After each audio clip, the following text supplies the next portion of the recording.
It being reported Mr. Baxter was the actor, they sought for him, and might probably enough have murdered him had he come in their way.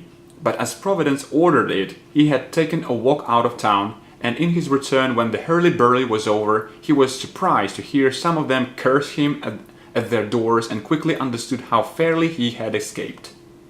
The next Lord's Day he told them publicly that seeing they so requited him as to seek his blood, he was willing to leave them, and save them from that guilt. Whereupon they appeared amazed and ashamed, and took on terribly, and after all were loath to part with him. But notwithstanding such opposition, his unwearied labors in this town had amazing success. He preached twice every Lord's Day before the Civil War, afterwards once, and once every Thursday, besides occasional sermons in the lectures at Worcester, Shrewsbury, Dudley, Shefnal, etc. On the Thursday evenings, such as were so disposed met at his house. One of them repeated the sermon, and afterwards they propounded to Mr. Baxter any doubts they had about it, or any other case of conscience which he resolved. On Mondays and Tuesdays in the afternoon, in every week, he and his assistant took 14 families between them for private catechizing and conference, spending about an hour with the family. Every first Wednesday in the month he had a meeting for parish discipline.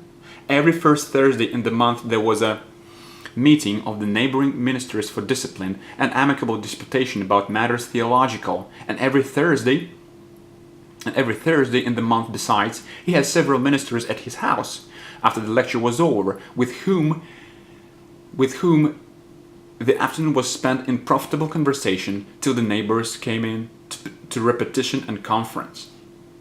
He had an attentive, diligent auditory that was very numerous. On Lord's Day there was no disorder to be seen in the town, but you might hear 100 families singing psalms and repeating sermons as you passed along the streets. When he first came, there might be a family in the street that worshipped God and called on his name, and when he came away, there was not above a family on the side of the street that did not do it. Nay, in the most unlikely families, even inns and alehouses, usually some in each house seemed to be religious. He had 600 communicants, and there were not above 12 of them, of whose sincerity in religion he had not hopes. There were few families in the whole town that refused to submit to his private catechizing and personal conference, and few went away without some tears or seemingly serious promises of a godly life. The greatest enemies of serious religion in that town were carried off by the war. When that was over, he had the favor of the government there.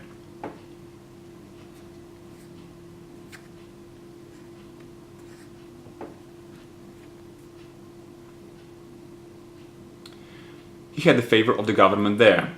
He had a great interest in the affections of the inhabitants, for which his practicing physic among them gratis gave him a great advantage, and he had much assistance in his work, from the zeal and diligence of those among them that were pious.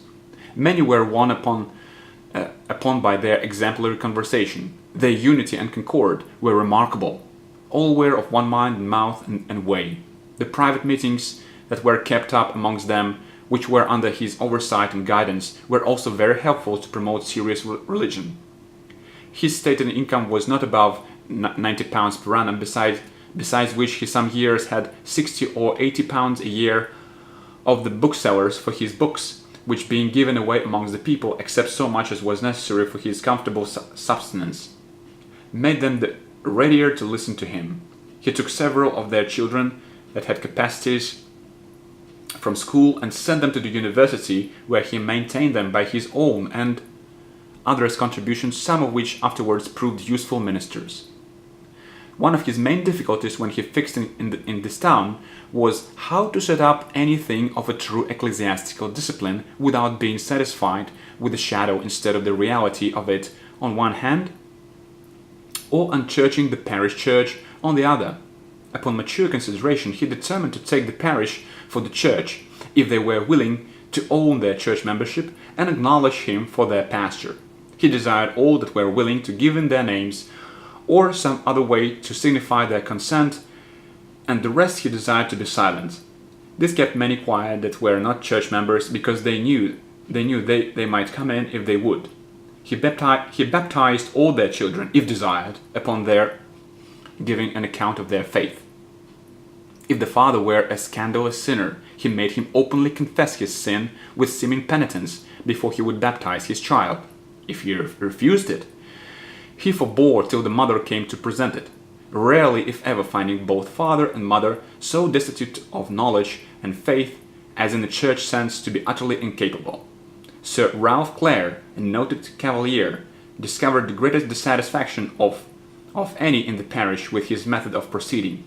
He would not communicate unless he would administer the sacrament to him, kneeling and upon a distinct day, and not with those that received it sitting, Mr. Baxter having openly told the parishioners that if they scrupled sitting at the Lord's table, they should have the liberty of their own gesture, send word to Sir Ralph that if he could not upon reasoning be otherwise satisfied, he would give it him kneeling, but that as for doing it a distinct stated time from the rest, it would make such a breach of schism as he could have no hand in. However, the generality acquiesced, and church discipline was kept up, though not without some difficulty.